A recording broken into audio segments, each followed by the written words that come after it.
Hello friends, social science study room में आपका स्वागत है।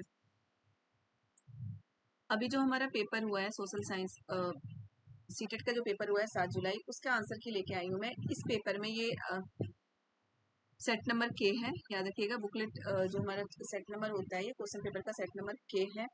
इसका सारा आंसर की मैं एक साथ लेके आई हूँ। इसके पहले मैं सोशल साइंस के आंसर की के वीडियो अपलोड कर चुकी हूँ। सेम डे जिस दिन पेपर हुआ था उसी दिन मैं वो अपलोड कर चुकी थी, तो वो आप देख चुके होंगे, उससे आप मिला चुके होंगे। लेकिन ये जो वीडियो है मेरा, इसमें आपको psychology, social science, Hindi language 1, Hindi language 2, English, सबके आंसर के एक साथ मिल जाएंगे।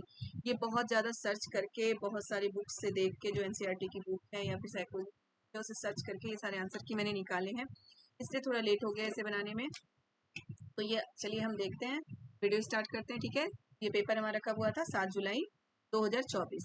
देखिए क्या है, साइकोलॉजी का जो पेपर होता है वो 1 से 30 तक, ठीक है, 1 से क्वेश्चन नंबर 1 से 30 तक होता है।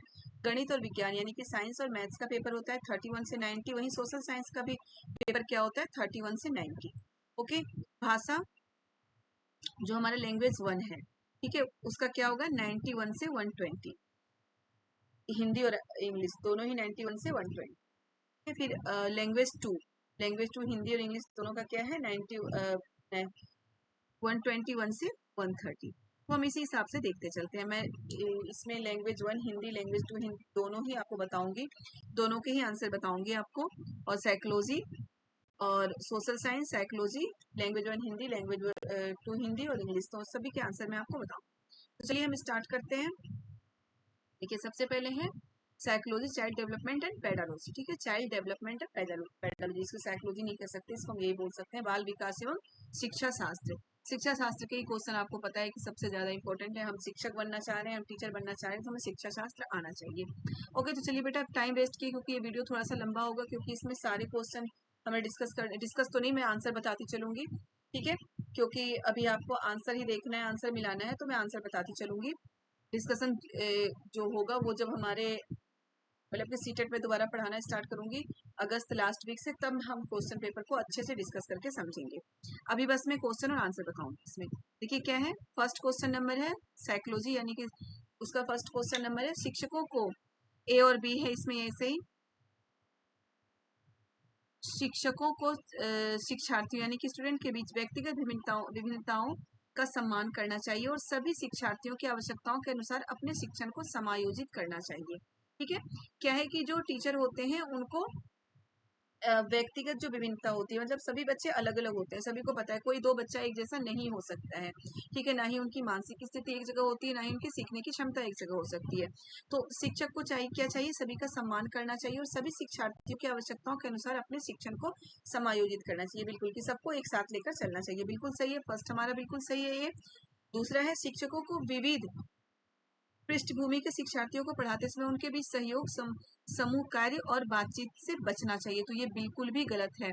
याद करिएगा बेटा, मैं जो आपको बताई थी इस तरह के क्वेश्चंस मैंने आपको बताया था, जो मैंने पेडालॉजी से थोड़े से टिप्स दिए थे पेडालॉजी के रिलेटेड एग्जाम के पहले, उसमें ये बताया था कि ये नेगेटिव बातें हैं। ठीक है, नेगेटिव पॉजिटिव दो तरह की बातें होती हैं जो हमारे ये शिक्षा शास्त्र यानी कि पेडालॉजी और चाइल्ड डेवलपमेंट के क्वेश्चन में हमें देखना चाहिए।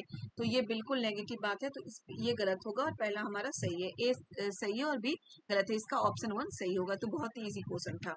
ओके, अब देखिए क्या है, प्याजे और वायगोत्स्की के सिद्धांतों में एक प्रमुख समानता है। क्या समानता थी पियाजे और वायगोत्स्की के सिद्धांत में? बच्चों की स्वयं की शिक्षा में संलग्नता और जुड़ाव, संज्ञात्मक प्रक्रियाओं में संस्कृति की भूमिका, भाषा और विचार के बीच संबंधों के बारे में उनके विचिंतन, बच्चों के विकास में चरण जैसी प्रगति पर ध्यान। तो ये तो दोनों का बिल्कुल अलग है, विकास में चरण जैसे प्रगति पर ध्यान वो बिल्कुल अलग है। तो ये है ना ऑप्शन नंबर फर्स्ट, कि बच्चों की स्वयं की शिक्षा में संलग्नता और जुड़ाव, मतलब कि स्वयं की शिक्षा में वो कितने इंगेज हैं। ठीक है, और कितना वो डेवलपमेंट उनका है। तो ये सभी क्या है, ये वायगोत्स्की और पियाजे दोनों का कहना है, दोनों का है इसमें। ओके, तो ऑप्शन नंबर 1 होगा 2 का भी। तीसरा क्वेश्चन नंबर 3 हमारा क्या है, छात्रों के विविध समूहों को पूरा करने के लिए निम्नलिखित में से कौन सांस्कृतिक रूप से उत्तरदायी शिक्षण का सही वर्णन करता है? क्या है, छात्रों के विभिन्न समूहों को पूरा करने के लिए, मतलब अलग अलग संस्कृति के छात्र होते हैं हमारे, मतलब अलग अलग समुदाय से, संस्कृति से जो स्टूडेंट होते हैं हमारे क्लास में, तो उनके समूहों को पूरा करने के लिए निम्नलिखित में कौन सांस्कृतिक रूप से उत्तरदायी शिक्षण का सही वर्णन है? सुविचारित। ठीक है, तो बिल्कुल सही है। सुविचारित यानी कि अच्छी विचार का उनमें संकलन होना चाहिए। अनुकूलित, अनुकूलित वातावरण होना चाहिए। विभेदित, मानवीकृत। विभेदित भी मतलब कि जब तक हम विभेद नहीं कर पाएंगे तो हम कैसे पता, विभेद उन्हें दिखाना नहीं है लेकिन विभेद करके देखना है कि भाई इनमें से कौन सही है। ठीक है, तो विभेदित और मानवीकृत। ओके, विभेदित में होगा तो मेरे ख्याल से इसमें ऑप्शन नंबर 1 होना चाहिए। ठीक है, थोड़ा सा कंफ्यूजन है मुझे कि विभेदित होगा या नहीं होगा, लेकिन याद रखिएगा ऑप्शन नंबर 1 होना चाहिए, क्योंकि सुविचारित और अनुकूलित तो होगा ही। इन दोनों में से एक या तो विभेदित होगा या तो दोनों होगा। ओके, क्योंकि यहाँ पे ऑप्शन वैसे दिए गए हैं, जो ऑप्शन देख के भी हम चेक करेंगे ना, तो विभेदित मेरे ख्याल से होना चाहिए। तो हम मेरे ख्याल से तो ऑप्शन नंबर 1 इसका सही होगा। ठीक, चलिए फिर देखते हैं हम 4 का। जिन पियाजे के अनुसार बच्चे वयस्कों से किस प्रकार भिन्न है? जिन पियाजे के अनुसार बच्चे वयस्क से यानी कि बड़ों से किस प्रकार भिन्न होते हैं, ठीक है, किसी एडल्ट से बच्चे किस प्रकार भिन्न होते हैं वो देखना है हमें। बच्चों की सोच वयस्कों से गुणात्मक रूप से भिन्न होती है। गुणात्मक रूप से भिन्न होती है, बिल्कुल सही है। बच्चों की सोच जो होती है बच्चों से गुणात्मक रूप से भिन्न होती है। हमारी सोच कुछ और होती है और जो 5-6 साल के बच्चे होंगे उनकी सोच बिल्कुल अलग होती है, याद रखिएगा। गुणात्मक रूप से भिन्न होती है। बच्चों की सोच मात्रात्मक रूप से वयस्कों से भिन्न होती है, तो मात्रात्मक रूप से भिन्न नहीं होती है। ओके, बच्चे वयस्कों पर निर्भर होते हैं जबकि वयस्क स्वतंत्र होते हैं, तो ये भी नहीं है। जिन पियाजे के अनुसार ये नहीं बात है। बच्चों की तुलना में वयस्क बहुत अधिक ज्ञानी होते हैं, तो बिल्कुल नहीं, बच्चे भी बहुत ज्ञानी होते हैं। कहते हैं सबसे ज्यादा जो सीखते हैं बच्चे 1 से 5 साल के जो अंदर बच्चे होते हैं उनका दिमाग सबसे ज्यादा डेवलप होता है उस टाइम में। ठीक है, तो जो जीन पियाजे के अनुसार क्या है कि बच्चों की सोच वयस्कों से गुणात्मक रूप से अलग होती है, याद रखिएगा। मतलब कि क्वालिटी जो होती है उनकी वो अलग होती है, सोच की क्वालिटी। ओके, मात्रात्मक नहीं होती है, क्वांटिटी अलग नहीं होती है, उनकी क्वालिटी अलग होती है। तो ऑप्शन नंबर 1 होगा इसका भी सही। अब देखिए नेक्स्ट है क्वेश्चन नंबर 5 क्या है? आप एक शिक्षक हैं जो अपने छात्रों को परासंज्ञात्मक कौशल विकसित करने में मदद करना चाहते हैं। निम्नलिखित में से कौन सी रणनीति इस प्रकार के चिंतन को बढ़ावा देने की सबसे अधिक संभावना है? कौन सी? तो इसमें देखिए विद्यार्थियों को सत्रीय कार्य के लिए सारांशित नोट्स प्रदान करना, बिल्कुल नहीं, ये रटवाने वाली बात हो गई तो नहीं होगा। गृह कार्य सौंपना जिसके लिए याद रखने और याद करने की आवश्यकता होती है, फिर भी ये याद करने और रटवाने वाली बात है, तो बिल्कुल नहीं। छात्रों को उनके प्रदर्शन पर गुणात्मक प्रतिपुष्टि के बजाय अंक देना, ये भी नहीं। बेटा याद करिए, इसमें सारे क्वेश्चन जो अभी तक हम 5 क्वेश्चन कर चुके हैं, इसमें से 3 क्वेश्चन तो जो मैं आपको टिप्स दे रही थी, जो भी मैंने एक छोटी सी वीडियो बनाई थी, 22 मिनट की वीडियो थी वो, जिसमें कि मैंने 17 पॉइंट आपको बताए थे कि ये जो पेडालॉजी के क्वेश्चन होते हैं या फिर जो शिक्षा शास्त्र से हम बोलते हैं उसके जो क्वेश्चन होते हैं, उसके लिए मैंने टिप्स बताया था आपको कि ये चीजें हमें देखना है, नकारात्मक और सकारात्मक बिंदुओं को देखकर हमें ये करना है। ठीक है, तो देख लीजिए कि उसी से रिलेटेड सारे क्वेश्चन इसमें आ रहे हैं हमारे। तो इसमें क्या है, छात्रों को अपने स्वयं के सीखने और सोचने की प्रक्रिया पर विचार करने के लिए प्रोत्साहित करना चाहिए, बिल्कुल सही है। ऑप्शन नंबर 4 हमारा बिल्कुल सही होगा। वो अगर वीडियो आप देख चुके होंगे तो आप अच्छे से, बहुत ही अच्छे तरीके से पेपर सॉल्व कर सकते थे। अब देखिए लेव वायकोव्स्की के अनुसार भाषा और विचार के बीच क्या संबंध है? भाषा और विचार एक दूसरे से स्वतंत्र है, तो बिल्कुल सही है, ऑप्शन नंबर 1 सही है। मैं समझाना नहीं चाह रही हूँ अभी, क्योंकि हमारा जो वीडियो है वो बहुत बड़ा हो जाएगा और मुझे पता है अभी आप समझने के मूड में नहीं है, आप अभी बस वीडियो देख रहे हैं, अपने आंसर को मिला रहे हैं, तो अभी आप वही करिए। ठीक है, देखिए नेक्स्ट क्या है, एक शिक्षिका खुद से पूछती है मैं ऐसे अनुभव कैसे प्रदान कर सकती हूँ जिसमें छात्रों को पर्यावरण में विभिन्न प्रकार की वस्तुओं को वर्गीकृत करने और उनकी वर्गीकरण की स्कीमों का विश्लेषण करने की आवश्यकता हो। वह छात्रों में किस बुद्धिमत्ता को बढ़ावा देने की कोशिश कर रही है? तो प्राकृतिक बुद्धिमत्ता को, पर्यावरण की बात आ गई तो प्राकृतिक बुद्धिमत्ता को बढ़ावा देने की बात कर रही है वो। ठीक है, कोशिश कर रही है। Option number 1। फिर छात्रों के लिए कक्षा में प्रतिक्रिया सबसे अधिक प्रभावी होती है जब, छात्रों के लिए क्या होता है, कक्षा में प्रतिक्रिया सबसे अधिक प्रभावी कब होती है? जबकि यह इस बात पर ध्यान केंद्रित करता है कि बच्चा क्या नहीं कर सकता, बजाय इसके कि वह क्या कर सकता है। बिल्कुल नहीं। क्या है, छात्रों के लिए कक्षा में प्रतिक्रिया सबसे अधिक प्रभावी होती है, तो ये हम थोड़ी ना देखेंगे क्या कर सकता है क्या नहीं कर सकता। यह वर्ष के अंत में परीक्षा की बात आ गई कि सिर्फ परीक्षा पे केंद्रित होता है, लेकिन छात्रों में तुलनात्मक श्रेणी प्रदान करता है। हमें छात्रों में तुलना नहीं करना है। ओके, यह सीखने की गतिविधि के दौरान और पश्चात होता है, तो बिल्कुल सही है, सीखने की गतिविधि के दौरान और पश्चात होता है। क्या छात्रों के लिए कक्षा में प्रतिक्रिया सबसे अधिक प्रभावी होती है जब यह सीखने की गतिविधि के दौरान और पश्चात होता है। ठीक है, प्रतिक्रिया छात्रों की कक्षा में प्रतिक्रिया कब होगी? जब वो सीख रहे हैं या सीखने के बाद वो प्रतिक्रिया देंगे ना, तो ऑप्शन नंबर 4 हमारा बिल्कुल सही होगा इसमें। क्वेश्चन नंबर 9 क्या है? रमा एक शिक्षिका है जो वायदगोस्तिकी के सिद्धांत को अपनी कक्षा में लागू कर रही है और वह एक चुनौतीपूर्ण कार्य को पूरा करने के लिए अपने छात्रों को समूहों में काम करने के लिए नियुक्त करती है। कार्य के दौरान एक छात्र एक महत्वपूर्ण संकल्पना को समझने के लिए संघर्ष करता है। रमा के लिए इस छात्र की मदद करने का सबसे प्रभावी तरीका क्या होगा? तो बेटा इसमें ऑप्शन नंबर 2 हमारा सही है कि छात्र के साथ समस्या पर काम करें और समूह के अन्य सदस्यों को शामिल करते हुए आवश्यकता अनुसार मार्गदर्शन और प्रतिपुष्टि प्रदान करें। ठीक है, ऑप्शन नंबर 2 हमारा सही है इसका। चलिए क्वेश्चन नंबर 10 क्या है? भावनाओं, व्यक्तित्व और सामाजिक संबंधों में परिवर्तन और स्थिरता किस विकास में शामिल है? तो मनोसामाजिक विकास। ठीक है, क्या है? भावनाओं, व्यक्तित्व और सामाजिक संबंधों में परिवर्तन और स्थिरता किस विकास में शामिल है? तो क्या है? मनोसामाजिक विकास में। ओके, अब नेक्स्ट है क्वेश्चन नंबर 11 क्या है? रचनावादी शिक्षण विद्यार्थियों को यंत्रवत तो बिल्कुल नहीं बहती, ग्रहणशील भी नहीं, अर्थहीन नहीं, खोज आधारित। रचनावत यानी कि जो मतलब कि जिसमें हम कुछ सीखते हैं, करके सीखते हैं, तो क्या है? खोज आधारित बनाती है, ऑप्शन नंबर 3। अब क्या है? प्रगतिशील शिक्षा में बच्चों को किस तरह देखा जा सकता है? क्वेश्चन नंबर 12 है हमारा, प्रगतिशील शिक्षा में बच्चों को किस तरह देखा जा सकता है? मतलब प्रोग्रेसिव जो एजुकेशन होता है उसमें बच्चों को किस तरह से देखा जा सकता है? तो ज्ञानवर्धक और अर्थ की रचना करने वाला। ओके, क्या देखा जा सकता है? ऑप्शन नंबर 1 हमारा सही होगा, ज्ञानवर्धक और अर्थ की रचना करने वाला। कमजोर और सुरक्षा की जरूरत नहीं, मासूम और अशिक्षित, आश्रित नहीं, आज्ञाकारी और केवल ज्ञान का उपभोग करने वाला। बेटा बहुत ही इजी क्वेश्चन है ये सब। मैं ये मानती हूँ कि जो पेपर है हमारा थोड़ा सा लेंदी है, ठीक है, क्वेश्चन बड़े बड़े हैं और थोड़ा सा वो है, लेकिन क्वेश्चन इजी है। अभी जो 12-13 क्वेश्चन में साइकोलॉजी में भी बता चुकी हूँ, देख रहे हैं, बहुत ही इजी क्वेश्चन है, हम कर सकते हैं आराम से। अगर आप थोड़ा सा भी समझ रहे हो और पढ़ाई कर रहे होंगे सुबह से, तो आराम से ये क्वेश्चन आप कर सकते हैं। ठीक है, अब नेक्स्ट है, देखिए क्वेश्चन नंबर 13, जीन पियाजे के संज्ञात्मक विकास का सिद्धांत क्या होता है? याद रखिए पियाजे और जो वायतकोस्की है, इसके क्वेश्चन बहुत आते हैं, तो ये दो आपको बहुत अच्छे से पढ़ना है नेक्स्ट एग्जाम के लिए भी।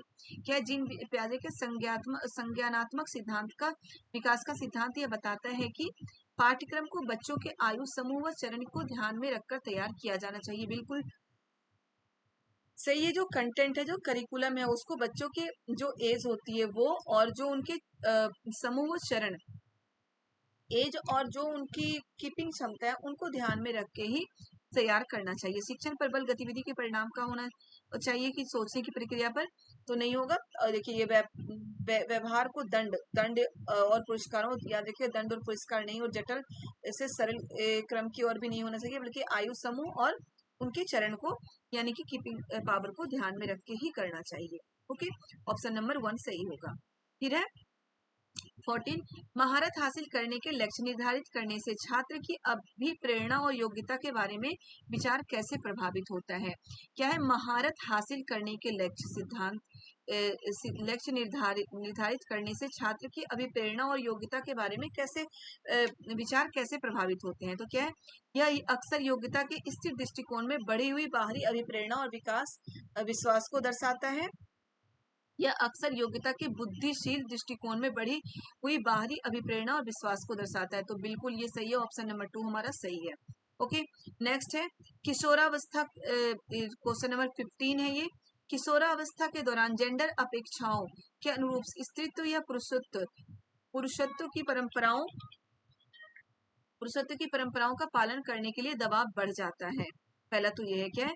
किशोरावस्था के दौरान जेंडर अपेक्षाओं के अनुरूप स्त्रीत्व या पुरुषत्व की परंपराओं का पालन करने के लिए दबाव बढ़ जाता है। बिल्कुल सही है, जो किशोरावस्था होती है उस समय जो लड़कियां होती हैं उन्हें बिल्कुल बोला जाता है कि लड़कियां ऐसी करती तो आप ऐसे ही करो, और लड़कों को बिल्कुल वही बोला जाता है लड़के ऐसे करते हैं तो आप ऐसे करो। तो ये बिल्कुल सही है, क्या है? इसका दबाव बढ़ जाता है समाज की ओर से। जेंडर और जेंडर भूमिकाएं जैविक रूप से निर्धारित की जाती है। जेंडर और जेंडर भूमिकाएं जैविक रूप से निर्धारित की जाती है, तो ये हमारा गलत होगा। ओके, ऑप्शन ए सही है और बी गलत है। ए सही है, लेकिन आर गलत है, तो ये ऑप्शन हमारा 1 सही होगा। ओके, अब 16 नंबर क्वेश्चन क्या बोल रहे हैं, अभिकथन क्या है, शिक्षकों को विद्यार्थियों के बीच बहस, चर्चा और सहयोग को प्रोत्साहित करना चाहिए। बिल्कुल सही है, शिक्षार्थियों को क्या है, विद्यार्थियों के बीच बहस, चर्चा और सहयोग को प्रोत्साहित करना चाहिए। आर क्या है, ज्ञान उत्पादन एक निष्क्रिय प्रक्रिया है। देखिए कितना गलत बात बोला गया, ज्ञान उत्पादन एक निष्क्रिय प्रक्रिया और सामूहिक गतिविधियों में संलग्नता अर्थपूर्ण अधिगम में बाधा डालता है। तो बिल्कुल ही गलत है, पढ़ के ही हमें समझ में आ गया ये तो गलत है। ओके, तो ए सही है और आर गलत है, ऑप्शन नंबर 1 इसका भी सही होगा। ओके, चलिए नेक्स्ट देखते हैं, सही विकल्प चुनें।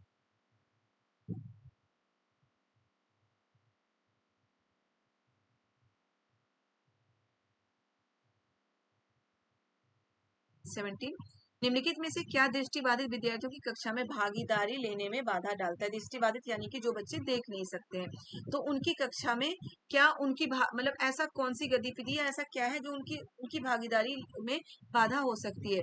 उभरी हुई रेखा चित्र और मानचित्र, ये तो बिल्कुल सही है, जिसको ब्रेल लिपि बोलते हैं। उभरी हुई जो ब्रेल लिपि जो होता है वो दृष्टिबाधित यानी कि जो नहीं देख सकते हैं बच्चे, जो कि क्या होते हैं, विजुअल इम्पेयरमेंट बच्चों को लिए बोलते हैं, कि वो क्या बच्चे होते हैं जो देख नहीं सकते, तो उनके लिए ब्रेल लिपि का उपयोग किया जाता है।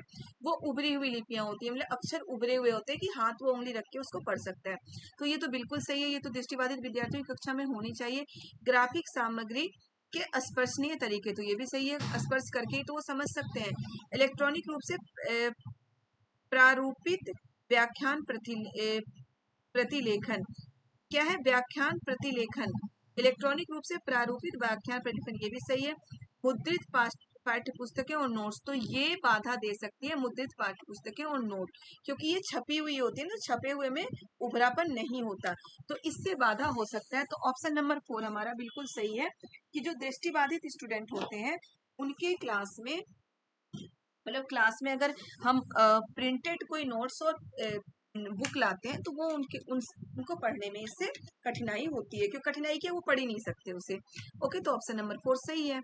अब चलिए नेक्स्ट देखते हैं, 18 निम्नलिखित में से कौन सा सही सुमेलित युग्म है। क्या है, रचनात्मक मूल्यांकन, या निर्धारित करना कि छात्र कक्षा में पहले और बाद में क्या कर रहे हैं, तो ये तो बिल्कुल है ही नहीं, रचनात्मक मूल्यांकन का नहीं है ना।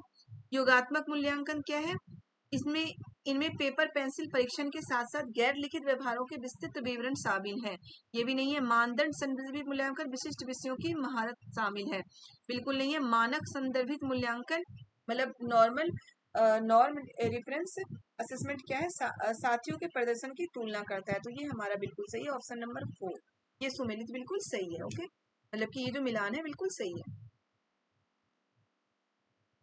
क्वेश्चन नंबर 19 सुनीता एक 12 वर्षीय लड़की है, विशेष संगीतीय क्षमता रखती है। उनके माता पिता दोनों ही निपुण गायक हैं, और वह सुनीता को अपनी आवाज को और बेहतर करने के लिए प्रशिक्षण कक्षा में भेज रहे हैं, यानी कि सीखने के लिए भेज रहे हैं। सुनीता की यह क्षमता संभावित रूप से किन कारकों के अंतःक्रिया का परिणाम है, तो क्या अनुवांशिक और वातावरण, बिल्कुल सही है, पहला ही हमारा ऑप्शन इसमें बिल्कुल सही होगा, क्योंकि माता पिता देख लो निपुण गायक हैं, तो इसीलिए क्या हो गया, अनुवांशिक यानी कि जो उनके माता पिता है वही वो सीख रही है, और वातावरण उनके घर का वातावरण ही ऐसा ही है ना, इसलिए वो क्या होता है, संगीतीय क्षमता रखती है, इसलिए वो सब सीख रही है।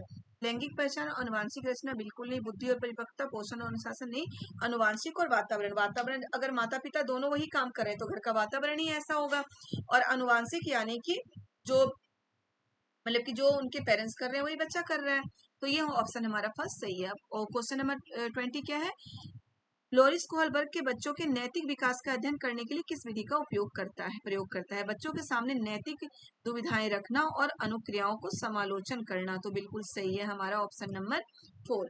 ओके, नेक्स्ट है स्कूलों, इसमें भी अभिकथन और कारण है, तो एक क्या है, स्कूलों को उस ढांचे के भीतर कार्य करना चाहिए जो तैयार उत्पाद और सीखने के परिणामों का आकलन करे। आकलन की बात आ गई बेटा, तो ये गलत हो, तो ठीक है। फिर ये सीखना पक्के तौर पर अनुक्रमिक और पदानुक्रमित है, तो ये भी गलत है, अनुक्रमित और पदानुक्रमित नहीं होता है सीखना, ठीक है। तो ये दोनों ही हमारा गलत है, ठीक है, तो ए और आर दोनों गलत है, ऑप्शन नंबर 2 हमारा सही होगा। चलिए नेक्स्ट देखते हैं 22 निम्नलिखित में से कौन सा कथन स्वलीनता के संदर्भ में सही है। निम्नलिखित में से कौन सा कथन ऑटिज्म के संदर्भ में सही है? ऑटिज्म के संबंध में क्या है? स्वलिनता केवल वातावरणीय कारकों के कारण आता है। स्वलिनता का इलाज किया जा सकता है, उम्र के साथ इसमें सुधार आ सकता है। ऑटिज्म जो होता है इसका इलाज किया जा सकता है, उम्र के साथ इसमें सुधार आ सकता है, तो इसमें ये सही नहीं है। जो कि ऑटिज्म होता है वाले लोगों में कम से कम एक विशेष कौशल होता है, तो ये भी सही नहीं है। ऑटिज्म एक तंत्रिकीय विकासात्मक विकार है, तो ये बिल्कुल सही है। हमारा जो ऑप्शन नंबर 4 है ये बिल्कुल सही है। ठीक है, क्या न्यूरो डेवलपमेंट डिसऑर्डर इसको बोलते हैं ऑटिज्म को। ठीक है, तो ये बिल्कुल सही है। इसमें बच्चे बहुत हाइपर होते हैं, इनको उल्टे सीधे वर्ड दिखते हैं, इस तरह की इनको ना प्रॉब्लम आती है इसमें। ठीक है, और इस अभी स्कूलों में भी इन चीजों पे ऑटिज्म पे बहुत ज्यादा बच्चों को बताया जा रहा है कि ये क्या होता है, नहीं होता है। ओके, चलिए नेक्स्ट देखते हैं। किस अधिगम की रणनीति में बच्चों द्वारा दूसरों को सिखाना शामिल है जो उन्हें जो उन्होंने सीखा है? किस अधिगम की रणनीति में बच्चों द्वारा दूसरों को सिखाना शामिल है जो उन्होंने सीखा है? व्याख्यात्मक शिक्षण, अनुबंध शिक्षण, रटकर सीखना, पारस्परिक शिक्षण। तो पारस्परिक शिक्षण देख लीजिए, आपको व्याख्यात्मक शिक्षण में कहाँ हम कोई बच्चा दूसरों को सिखा सकता है?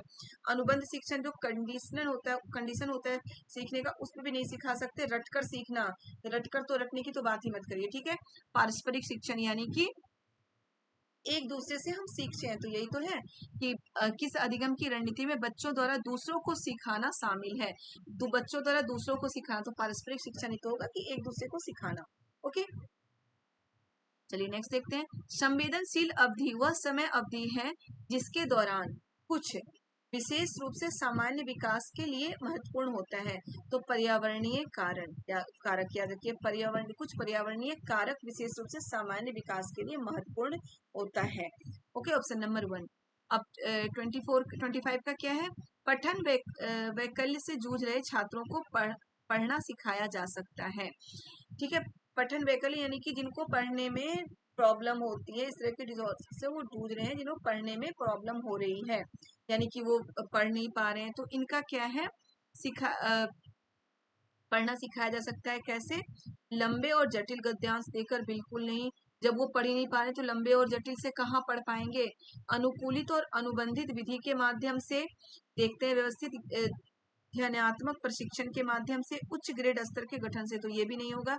बी और सी में हमारा थोड़ा सा कंफ्यूजन है।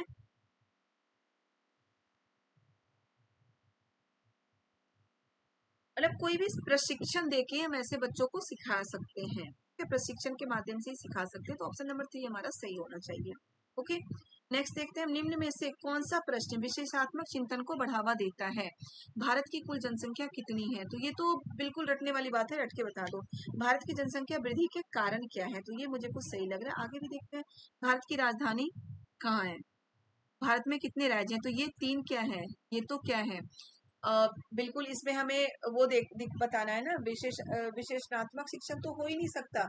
इसमें हमें क्वांटिटी बतानी है, कितनी है, क्या है, नाम बताना है, यानी कि रट के ही रखना है ना हमें, कि हम कॉन्सेप्ट करके थोड़े हम बता सकते हैं भारत की जनसंख्या कितनी है।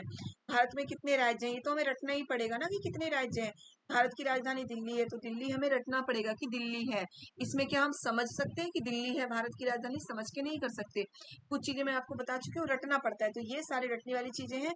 लेकिन भारत की जनसंख्या वृद्धि के कारण, तो ये हम समझ के बता सकते हैं। ठीक है, कॉन्सेप्ट क्लियर करके बता सकते हैं। तो विश्लेषणात्मक शिक्षण में यही आएगा कि भारत की जनसंख्या वृद्धि के कारण क्या है, यानी कि इसको विश्लेषण करके बच्चे लिखेंगे। ऑप्शन नंबर 2 हमारा सही होगा। अब 27 का हम देखते हैं क्या है। ये भी वही है, अभिकथन और कारण, ए और आर वाला। क्या है? ए है, शिक्षकों को बच्चों को प्रयोग के लिए बहुत सारे अवसर देने चाहिए और उदाहरणों और गैर उदाहरणों पर चर्चा करनी चाहिए। तो ये हमारा बिल्कुल सही है कि बहुत सारे अवसर देने चाहिए, उनके प्रयोग के उदाहरण और गैर उदाहरणों पर चर्चा करनी चाहिए। बच्चों में गलत धारणाओं से निपटने का एक रचनात्मक तरीका विपरीत उदाहरण प्रदान करता है। तो ये भी सही है कि अगर हम विपरीत उदाहरण देते हैं तो क्या है, बच्चों में गलत धारणाओं से निपटने का रचनात्मक तरीका है, ये विपरीत उदाहरण प्रदान करता है। तो इसमें क्या है, ए और बी दोनों सही है। तो अब हम ये देखेंगे कि कोई किसी की व्याख्या है, अगर दोनों सही हो जाता है तो हम क्या देखेंगे, कि क्या आर ए की व्याख्या है, तो क्या है इसमें देख रहे हैं उदाहरण और गैर उदाहरण दोनों करनी चाहिए। क्यों करनी चाहिए? तो यही है ना, आर इसमें बताया गया है कि गलत धारणाओं से निपटने के लिए करनी चाहिए, विपरीत उदाहरण प्रदान करना चाहिए। तो बिल्कुल है, एक आर की मतलब ए की आर व्याख्या है, तो हमारा ऑप्शन नंबर 3 सही होगा। 28 क्या है? इसमें भी ए और आर है। एशियाई संस्कृति में जो सामाजिक सद्भावना पर जोर देते हैं, क्रोध की अभिव्यक्ति को हतोत्साहित किया जाता है और शर्म को प्रोत्साहित किया जाता है। क्या है? एशियाई संस्कृतियों में जो सामाजिक सद्भावना पर जोर देते हैं, क्रोध के अभिव्यक्ति को हतोत्साहित किया जाता है, शर्म को प्रोत्साहित किया जाता है। बिल्कुल सही है, क्रोध के अभिव्यक्ति को हतोत्साहित किया। कोई आपको बोलेगा तुम क्रोध करो, किसी से लड़ाई कर लो, और अगर हम किसी से शर्म कर रहे हैं यानी कि कोई कुछ गलत भी बोल रहा है तो हम चुप हो जा रहे हैं, तो उन्हें प्रोत्साहित किया जाता है। ये अच्छी बात है, शर्म को प्रोत्साहित किया जाता है। ठीक है। भावनाएं व्यक्ति परक है और सीखने में कोई भूमिका नहीं निभाती। ये तो बिल्कुल ही गलत है, भावनाएं तो सीखने में भूमिका निभाती है, बिल्कुल निभाती है। तो ए सही है और आर गलत है। ओके, ऑप्शन नंबर 1 हमारा सही होगा। क्वेश्चन नंबर 29 विद्यार्थियों में समालोचनात्मक चिंतन को विकसित करने के लिए एक शिक्षक को क्या चाहिए? समालोचनात्मक शिक्षण को विकसित करने के लिए एक शिक्षक को क्या चाहिए? Critical thinking. ठीक है, क्रिटिकल थिंकिंग को विकसित करने के लिए एक शिक्षक को क्या चाहिए? ऐसे सवाल देने चाहिए जिनमें निष्कर्ष और व्याख्याएं शामिल हो। बिल्कुल सही है, निष्कर्ष और व्याख्याएं शामिल हो। ऐसे सवाल से बचना चाहिए जिनमें विवेचन और विश्लेषण की आवश्यकता हो। बचना क्यों चाहिए? सवाल तो देने चाहिए कि जिसमें विवेचन और विश्लेषण हो। ऐसे केवल ऐसे ही सवाल पूछे जाइए जिनका एक ही उत्तर हो। देखिए, केवल आ गया और एक ही उत्तर आ गया, तो ये तो बिल्कुल ही गलत होगा। विद्यार्थियों को उनके संदेह और सवाल पूछने के लिए हतोत्साहित करना चाहिए। ये भी गलत है, मैं आपको बता चुकी थी बेटा, ये हतोत्साहित और प्रोत्साहित, याद है, नेगेटिव और पॉजिटिव, ये चीजें मैं बता चुकी हूँ। याद करिए कि हतोत्साहित किस चीज के लिए किया जा रहा है और प्रोत्साहित किस चीज के लिए किया जा रहा है। मैंने बताया था कि ऐसे क्वेश्चन आते हैं। आप अगर ये देख रहे हो और एक बार जो मेरे वो वाले वीडियो हैं जिनमें मैंने टिप्स बताए थे आपको, एग्जाम के 2 दिन पहले वो वीडियो मैंने डाली थी, जिनमें टिप्स बताए थे, ये सारे क्वेश्चन आप सॉल्व कर सकते थे, बहुत अच्छे से सॉल्व कर लेते अगर वो टिप्स आप जाके देख लेते। ठीक है, तो प्लीज अब जरूर देखिएगा जब भी आप कोई भी एग्जाम देने जाएं। अगर आप सीटेट आपका क्लियर भी होता है तो आप जो भी देंगे, आप टीचिंग के लिए एग्जाम देंगे तो उसमें भी पेडागोजी के क्वेश्चन आते ही आते हैं। जो टीचिंग मेथड के क्वेश्चन तो आते ही हैं, वो टिप्स आपके लिए बहुत इंपॉर्टेंट है, तो उसे आप जरूर देखिएगा। तो यहाँ से भी क्वेश्चन, ये हतोत्साहित करने की बात की गई है, उसे मैंने बताया था कि हतोत्साहित हमें वहां करना है गलत चीज के लिए, सही चीज के लिए हतोत्साहित नहीं करना है। यहाँ पे सही चीज है सवाल पूछने के लिए। सवाल पूछना तो अच्छी बात होती है ना, हम तो बच्चों को मोटिवेट करते हैं कि वो सवाल पूछे, लेकिन वहां पे क्या किया गया है कि हतोत्साहित किया जा रहा है, तो यहाँ पे ये गलत हो जाएगा। ऑप्शन नंबर 1 ही हमारा सही है। ठीक, देखिए 30 क्या है?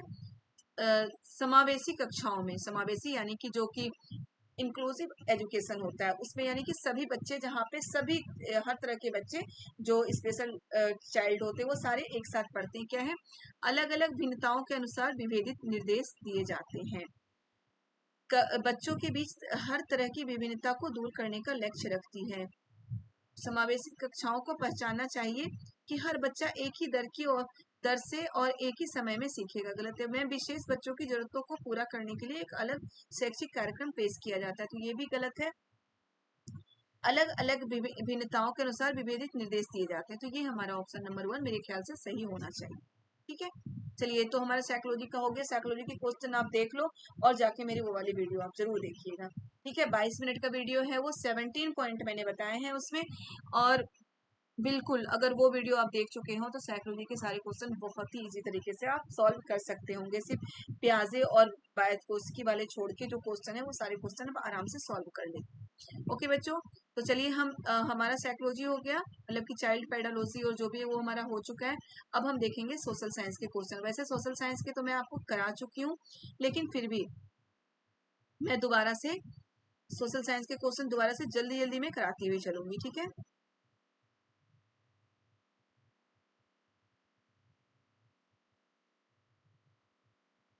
साइंस का ही है। यहाँ से हमारे सोशल साइंस के क्वेश्चन। तो इसमें ना मैं बस आपको वो जो वीडियो मैंने बनाया था उसमें बहुत समझा के मैं बनाई हूँ, इस बस फटाफट मैं आपको आंसर बताती हुई चलूंगी। देखिए क्या है, सोशल साइंस का 31 से स्टार्ट है।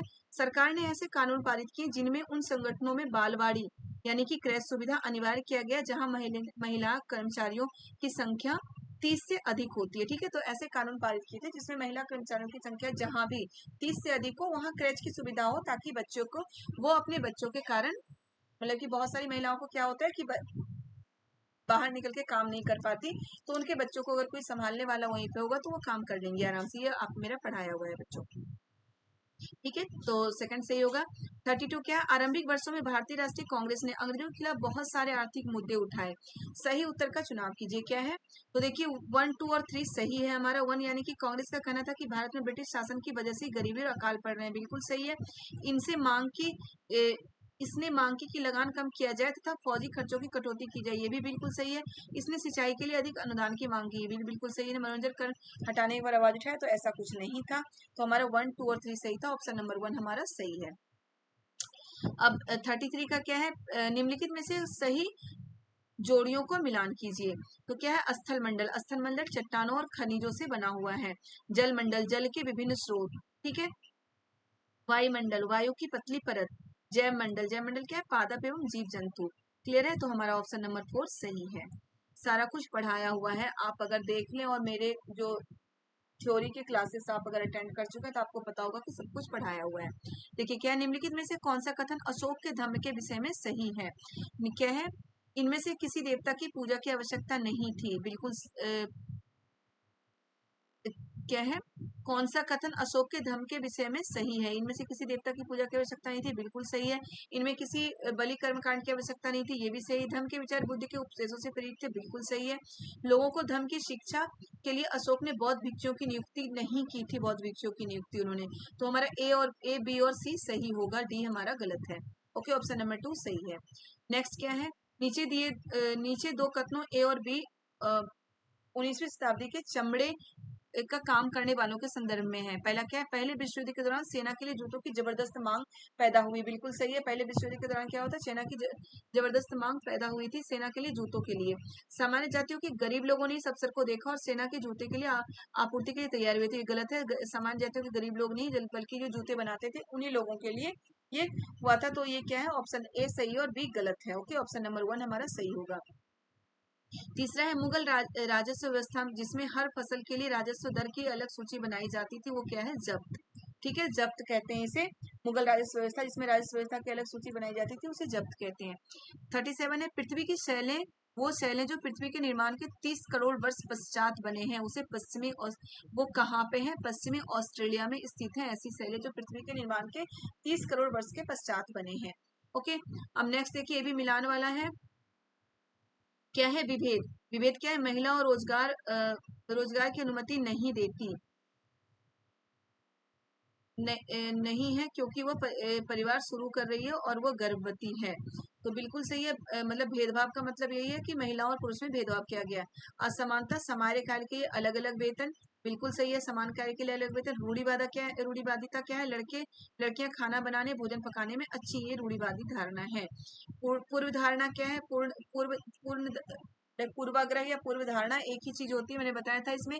अगर किसी के लिए हम नेगेटिव बातें अपने दिमाग में रखते हैं, ग्रामवासी अंधविश्वासी हैं, याद करिए मैंने ये एग्जाम्पल भी यही दिया था कि गांव के लोग जो होते हैं वो क्या होते हैं, मतलब कम पढ़े लिखे होते हैं, कम समझदार होते हैं, अंधविश्वासी। इस तरह की बातें मैंने एग्जाम्पल में भी आपको बताए थे पढ़ाते हुए। तो ये हमारा ऑप्शन नंबर क्या, 2 सही होगा। ठीक है, 39 में क्या है, निम्न में से कौन सा युग्म सुमेलित है। कॉफी, ठंडी एवं शुष्क जलवायु, ये भी गलत है। और क्या है, चाय, गर्म एवं उच्च जलवायु, तो दोनों ही हमारा गलत है। तो ए और बी दोनों ही गलत है, ऑप्शन नंबर 2 सही है इसका। भूतपूर्व रियासत श्रेणी लागू थी, भूतपूर्व रियासत श्रेणी लागू थी 1947 से 48 और 1956 के बीच, जब उन्हें प्रशासनिक इकाइयों के रूप में मान्यता मिली। तब तक इनको क्या है, भूतपूर्व रियासत श्रेणी, यानी कि आजादी के बाद भी जो रियासतें थी वो लागू थी इस समय तक, जब तक उन्हें क्या है, प्रशासनिक इकाइयों की मान्यता नहीं मिली थी, तब तक इस समय तक भूतपूर्व रियासत श्रेणी लागू थी।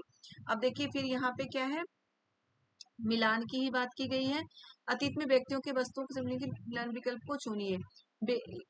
एराटाइन पात्र हमें पता है, मुहर लगे लाल चमकदार बर्तन होते हैं। श्रेणी क्या है?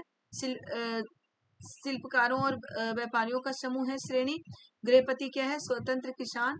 और बेरी गाजा अगर नहीं भी पता हो तो आप लास्ट में भरूच बताया, भरूच कर सकते हैं। तो ऑप्शन नंबर 3 हमारा सही है। और जहां से हमें पता हो वहां से हम ऑप्शन लगाना सही करेंगे, शुरू करेंगे। ठीक है, नेक्स्ट देखते हैं हम 42 क्या है? इतिहास की गूढ़ लिपि का अर्थ निकालने लिखने में पुरातत्वविद एक महत्वपूर्ण भूमिका निभाते हैं। निम्नलिखित में से उनके काम की प्रकृति के बारे में कौन सा सही है? जानवरों, पक्षियों और मछलियों की हड्डियां ढूंढना। ऑप्शन नंबर 1 हमारा सही है। बेटा मैं आपको पहले ही सोशल साइंस के करवा चुकी हूँ, याद रखिएगा, लेकिन फिर से मैं करवा रही हूँ एक बार, कि क्योंकि मैंने फिर से बहुत ज्यादा बुक्स में पढ़ के और जगह से सर्च करके बुक से पढ़ के तब मैंने फिर से क्वेश्चन निकाले हैं। हो सकता है एक आध ऊपर नीचे हुआ हो पेडालॉजी के, वरना हमारे मेरे जो मतलब एनसीईआरटी से जो पूछा गया वो बिल्कुल सही है। यानी कि हिस्ट्री सिविक्स ज्योग्राफी के जो थ्योरी के जो क्वेश्चन आए हैं वो बिल्कुल सही था, अभी भी सही है, सही बताए थे मैंने। लेकिन जो पेडालॉजी के क्वेश्चन है उसमें हो सकता है एक दो हुआ होगा, ज्यादा नहीं है। ठीक है, चलिए देखते हैं 43।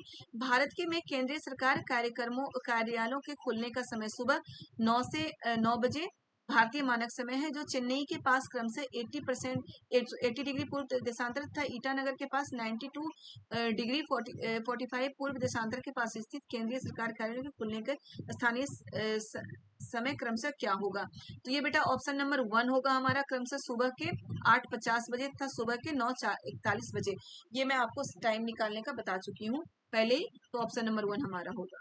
क्या है 44 क्या है? 19वीं सदी के औपनिवेशिक भारत में लड़कियों को घर पर ही पढ़ाया जाता था, क्योंकि वो पढ़ाई के साथ घरेलू काम करे, बिल्कुल सही है। लोग मानते थे कि सार्वजनिक स्थलों पर जाने में लड़कियां बिगड़ जाएंगी, बिल्कुल सही है। लोग अपने संबंधियों एवं मित्रों से उनकी शिक्षा का लक्ष्य छुपाना चाहते, ये गलत है। ए और बी हमारा सही है, ऑप्शन नंबर 3 सही है। निम्नलिखित में से कौन सा ग्राम भोजक के लिए सही नहीं है? सही नहीं है, जहां पे नहीं वर्ड आया ध्यान रखिएगा। ये पेपर थोड़ा सा ब्लर है, कोई बात नहीं, मैं पढ़ के आपको सुना रही हूँ, आप सुन सकते हैं। वो गांव का कर वसूलने का काम राजा अक्सर उन्हें देता था, तो ये तो बिल्कुल सही है। वो न्यायाधीश और पुलिस का काम नहीं करते थे, नहीं, वो न्यायाधीश और पुलिस का काम करते थे, तो हमारा वो मिल गया, ऑप्शन नंबर 2 हमारा सही नहीं है, बल्कि वो न्यायाधीश और पुलिस का काम करते थे, ग्राम भोजक। ठीक है, नेक्स्ट देखते हैं 46। नीचे दो कथन ए और बी श्री नारायण गुरु के संदर्भ में है। अब क्या है? उनके अनुसार सारी मानवता एक ही जाति की थी, तो बिल्कुल सही है। श्री नारायण गुरु के अनुसार यही था। उन्होंने सभी को सभी गुरुओं में विश्वास रखने की प्रेरणा दी, तो ऐसा नहीं है, उन्होंने सभी को सभी गुरुओं में विश्वास रखने की प्रेरणा नहीं दी थी, तो ए सही है, बी गलत है, ऑप्शन नंबर 1 हमारा सही है। 47 का क्या है? निम्नलिखित युगलों का मिलान कीजिए और उपयुक्त विकल्प का चुनाव कीजिए। आग्नेय शैल, क्या होता है आग्नेय शैल? द्रवित मैग्मा। ठीक है, बिल्कुल शैलों के बारे में बता चुकी हूँ, जो इम्पोर्टेंट टॉपिक्स के वीडियो मैंने डाले थे उसमें शैलों के बारे में बता चुकी थी। अब शादी शैल क्या होता है? हवा जल तथा पहुंचकर दूसरे स्थान में पहुंच जाना, बिल्कुल सही है। मतलब ए का 2, बी का 3। कैंथ्रिस सेल उच्च ताप और दाब के कारण परिवर्तन हो जाता है, मतलब काय में परिवर्तन। ऑप्शन नंबर 4 हमारा बिल्कुल सही है। ठीक है बेटा, चलिए नेक्स्ट देखते हैं 48। वायुमंडल की किस परत में वायु की बहुत पतली परत पाई जाती है? सबसे ऊपरी परत में, यानी कि बहिर्मंडल में वायु की सबसे पतली परत पाई जाती है, याद रखिएगा। एक बड़े आधार 49 क्या है? एक बड़े आधार और पतली चोटी वाला जनसंख्या पिरामिड दर्शाता है। बड़े आधार और पतली चोटी, ठीक है, बड़े आधार और पतली चोटी क्या दर्शाता है? उच्च जन्म दर, बिल्कुल सही है, उच्च जन्म दर तो हो ही रहा है, उच्च जन्म दर हो रहा है ना। वृद्ध आयु वर्ग में उच्च मृत्यु दर, सही है। पतली चोटी है मतलब कि वृद्ध आयु दर में उच्च मृत्यु दर हो रहा है, ये भी सही है। तुलनात्मक रूप से अधिक युवा जनसंख्या, मतलब कि मृत्यु दर वृद्ध से तो युवा जनसंख्या ज्यादा है, तो तुलनात्मक रूप से अधिक युवा जनसंख्या है। शिशुओं में मृत्यु की अधिक संख्या, तो शिशुओं में मृत्यु की संख्या अधिक नहीं है, क्योंकि जो आधार है बहुत चौड़ा है।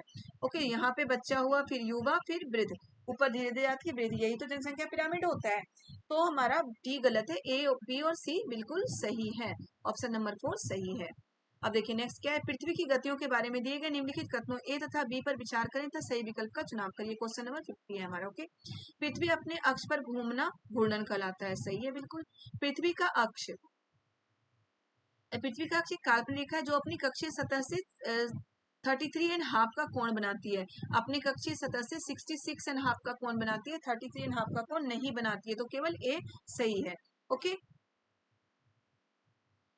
अब क्या है, निम्नलिखित में से कौन सा कथन 12वीं सदी की मंदिर निर्माण में प्रयुक्त शिल्प विज्ञान तकनीक के विकास के बारे में सही है? अधिरचना का भार शिखरों पे, शिखरों पे अधिरचना का भार हो ही नहीं सकता, ये बिल्कुल गलत है। निर्माण में बलुआ पत्थर व पत्थर के छोटे टुकड़ों का मिश्रण का तेजी से प्रयोग होने लगा। नहीं, इसमें बलुआ पत्थर नहीं बल्कि चूना पत्थर का इस्तेमाल होता था। तो ए और बी दोनों दोनों ही गलत है, दोनों ही सही नहीं है, तो ये हमारा ऑप्शन नंबर 2 सही होगा। निम्नलिखित में से कौन केसरी नामक अखबार निम्नलिखित में से कौन केसरी नामक अखबार जो ब्रिटिश शासन का कट्टर आलोचक बन गया का संपादक था? बाल गंगाधर तिलक। मराठी में लिखा छपा था केसरी नामक अखबार, ये छपाने वाले कौन थे? बाल गंगाधर तिलक। याद रखिएगा, मराठी भाषा में लिखा गया था केसरी नामक अखबार। ओके, अब है 53, अमेजन बेसिन के बारे में निम्नलिखित में कौन सा कथन सही है? पूरे वर्ष यहाँ गर्म और नम जलवायु होती है, बिल्कुल सही है। पूरे वर्ष क्या होता है यहाँ पे? गर्म और नम जलवायु होती है। यहाँ लोग कर्तन एवं दहन कृषि करते हैं, ये भी बिल्कुल सही है। लोग मुख्यतः धान उगाते हैं, तो ये सही नहीं है। यहाँ पे कसावा और बहुत सारी चीजें उगाई जाती थी, धान यहाँ पे मुख्यतः नहीं उगाई जाती थी। कसावा जो आलू की तरह होता है वो वहाँ का मुख्य भोजन था। बेसिन में कई स्थानों पर पहुंचने के लिए हवाई जहाज और हेलीकॉप्टरों का प्रयोग किया जाता था, ये भी बिल्कुल सही है। ए, बी और डी हमारा सही है, ऑप्शन नंबर 2 हमारा सही है। ओके, नेक्स्ट क्या है, भारत के भौतिक मानचित्र में यदि आपको दक्कन के पठार का को पहचानना है तो यह किस रंग से दर्शाया गया है? तो बेटा पठार पीले रंग से दर्शाया जाता था। आप जो ज्योग्राफी का चैप्टर है 6th क्लास की ज्योग्राफी एनसीईआरटी, लास्ट चैप्टर में जाके देखिएगा, मैप दिया गया है और मैं बता भी चुकी हूँ उसमें पढ़ाते हुए कि पठार को पीले रंग से दिखाया जाता है, पहाड़ को पत्थरों को ब्राउन या कि भूरे रंग से दिखाया जाता है, और जो मैदानी इलाका है उसको हरे रंग से दिखाया जाता है। ठीक है, तो पठार को किस रंग से दिखाएंगे? पीले रंग से दिखाएंगे। ये सारा मेरा पढ़ाया हुआ है बेटा, आप अगर मेरे थ्योरी के वीडियोस देख रहे होंगे तो आपको पता होगा कि एक एक पॉइंट, एक एक क्वेश्चन मैंने पढ़ाया हुआ था। और जो मैंने अभी मतलब कि शाम के एक दिन पहले यानी कि 6 तारीख को जो मैंने इंपॉर्टेंट टॉपिक डाले हुए थे, ठीक है, ज्योग्राफी के इंपॉर्टेंट टॉपिक डाले हुए थे, उस टॉपिक से, हर टॉपिक से क्वेश्चन है इसमें। तो वो जितने भी 6-7 टॉपिक थे, वो 6-7 टॉपिक से क्वेश्चन है ही इसमें। तो आप वो टॉपिक एक बार जाके फिर दोबारा से जरूर देखिएगा। अब 55 क्या है, निम्नलिखित में मृदा अपरदन और क्षीणता को नियंत्रित करने के उपायों का चयन कीजिए। मृदा अपरदन और क्षीणता को नियंत्रित करने का मल्च बनाना बिल्कुल सही है। अति चराई गलत है। अति चराई यानी कि पशुओं को बहुत ज्यादा चराने से तो घास खत्म हो जाएंगे, तो उसमें मृदा अपरदन तो और ज्यादा बढ़ेगा, घटेगा नहीं। वेदिका फॉर्म भी सही है, बीज की फसल उगाना भी सही है, यानी कि ऑप्शन नंबर 4 हमारा बिल्कुल सही आंसर है। ओके, अब है विविधता में एकता, मुहावरा किसने दिया? तो पंडित जवाहरलाल नेहरू ने दिया है विविधता में एकता का मुहावरा। 57 है, ये भी ए और बी वाला है। ए और बी दोनों कथनों पर विचार कीजिए और सही उत्तर का चयन कीजिए। क्या है, कंपनी ने दावा किया कि उनका अधिकार सर्वोच्च नहीं है, ये तो नहीं है। कंपनी ने दावा किया था कि उनका अधिकार सर्वोच्च है। ओके, तो ए हमारा गलत है। अपने हितों की रक्षा के लिए भारतीय रियासतों का अधिग्रहण करने या उनको अधिग्रहण की धमकी देने का अधिकार कंपनी अपने पास मानती है, तो बी सही है। ए गलत है और बी सही है, ऑप्शन नंबर 2 हमारा सही है। ओके, 58 का क्या है, देखिए, लद्दाख के बारे में दिए गए निम्न कथनों पर विचार कीजिए और सही विकल्प का चयन कीजिए। लद्दाख से होकर नदियां बहती हैं, बिल्कुल सही है। अधिक ऊंचाई होने के कारण यहाँ की जलवायु अत्यधिक ठंड है, बिल्कुल सही है। सबसे ठंडा रेगिस्तान कहा जाता है लद्दाख को। हिमालय की वृष्टि छाया में होने के बावजूद यहाँ उच्च वर्षा होती है, यहाँ पे उच्च वर्षा नहीं होती है। ओके, तो ये गलत है। यह क्षेत्र बर्फीली हवाओं एवं तेज जलाने वाले ताप का अनुभव करती है, तो ये भी बिल्कुल सही है। अगर लद्दाख में आप पैर धूप में करके और शरीर को छाया में करके बैठेंगे तो आपको सरद गर्म की बीमारी हो सकती है, यानी कि ठंडे और गर्म से जो बीमारी होती है वो बीमारी हो सकती है। ठीक है, तो ए, बी और डी हमारा सही है। ए, बी और डी, ऑप्शन नंबर 2। ठीक है, अब 59 क्या है, इसमें भी ए और आर है। जो स्थान ग्रीनविच के पश्चिम है उनका समय ग्रीनविच से पीछे होगा, बिल्कुल सही है। जो स्थान ग्रीनविच से पश्चिम होता है उनका समय ग्रीनविच से पीछे होता है। पृथ्वी पूर्व से पश्चिम की ओर चक्कर लगाती है, तब सूर्य पूर्व की ओर से उगता है, ये गलत है। पृथ्वी पूर्व से पश्चिम नहीं, पश्चिम से पूर्व की ओर चक्कर लगाती है। बेटा ये जो मैं सेपरेट सोशल साइंस की वीडियो अभी मतलब जिस दिन पेपर हुआ था 7 को ही डाल चुकी थी, उसमें मैं एक एक क्वेश्चन को समझा के बताई हूँ आपको, तो उसमें आपके जाके अगर आपको समझना है तो वो वीडियो आप देख सकते हैं, बहुत अच्छे से समझा के उसमें एक एक का आंसर मैं बता चुकी हूँ। ठीक है, तो ए हमारा सही है और बी गलत है। 60 क्या है, अकबर ने निम्नलिखित में से किन सरदारों को वतन जागीर दिए? तो सिसोदिया राजपूतों को वतन जागीर दिया था अकबर ने। ओके, अब क्या है, सामाजिक विज्ञान में एक अच्छी तरह से तैयार किया हुआ पोर्टफोलियो को, ये क्वेश्चन नंबर 61 है। पोर्टफोलियो को क्या है, उद्देश्यपूर्ण व्यवस्थित होना चाहिए। तो बिल्कुल सही है, कोई भी पोर्टफोलियो उसको उद्देश्यपूर्ण व्यवस्थित होना ही चाहिए। विद्यार्थी की नियमित कार्यों गतिविधियों को दर्शाना चाहिए, ये भी सही है हमारा। और मुख्यतः रिपोर्ट कार्ड बनाने पर केंद्रित होना चाहिए, बिल्कुल नहीं, रिपोर्ट कार्ड बनाने पर केंद्रित नहीं होना चाहिए। विद्यार्थियों के कार्यों को लंबे समय का संग्रह होना चाहिए, तो ये भी सही है। ए, बी और डी हमारा सही है, ऑप्शन नंबर 2 हमारा सही है। ओके, 62 सामाजिक विज्ञान में परियोजना पद्धति में शामिल है, क्या शामिल है, सामाजिक विज्ञान में परियोजना पद्धति में शामिल है, गतिविधि शामिल है, बिल्कुल सही है। और बी, चर्चा भी शामिल है, चर्चा और गतिविधि शामिल है परियोजना पद्धति में, तो ऑप्शन नंबर 1 हमारा सही है। ओके, नेक्स्ट है, निम्नलिखित कथनों पर विचार कीजिए, सही विकल्प का चयन कीजिए। ग्रामीण क्षेत्रों में गैर कृषि गतिविधियों में निवेश ग्रामीण शहरी पलायन को कम कर रहा है। ग्रामीण क्षेत्र में गैर कृषि गतिविधियों में निवेश शहरी पलायन को कम कर रहा है, बिल्कुल सही है। एक विशिष्ट मौसम के दौरान पलायन में वृद्धि होती है जब ग्रामीण क्षेत्रों में कोई कृषि गतिविधियां नहीं हो रही हो, तो ये भी सही है कि ग्रामीण क्षेत्र में कोई कृषि गतिविधि नहीं हो रही होती है, तभी तो एक विशिष्ट मतलब कि मौसम में, एक विशिष्ट मौसम के दौरान पलायन में वृद्धि होती है जब ग्रामीण क्षेत्र में कोई कृषि गतिविधियां नहीं हो रही होती है।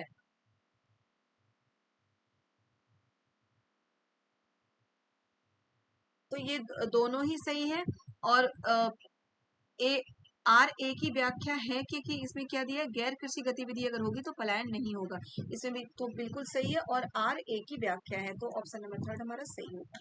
ओके, नेक्स्ट देखते हैं, निम्नलिखित में से कौन से प्रश्न संज्ञात्मक प्रक्रिया के विश्लेषण पक्ष को आंकते हैं। इसमें जो हमारा ये है, वो राष्ट्रीय पाठ्यचर्या उद्देश्य क्या है जिनको धरोहर संबंधी परियोजना द्वारा संपादित किया जा सकता है, तो ए हमारा सही है। बी, इतिहास की विधियां विज्ञान कला एवं प्रदर्शन अध्ययनों के शोध में कैसे सहायक है, तो ये भी सही है। विविधता कार्यक्रमों को कितनी क्षेत्रीय भाषाओं और स्थानीय बोलियों में प्रसारित किया जाता है, इसमें देखिए कितनी, यानी कि हमें अंक बताना है, तो ये गलत है।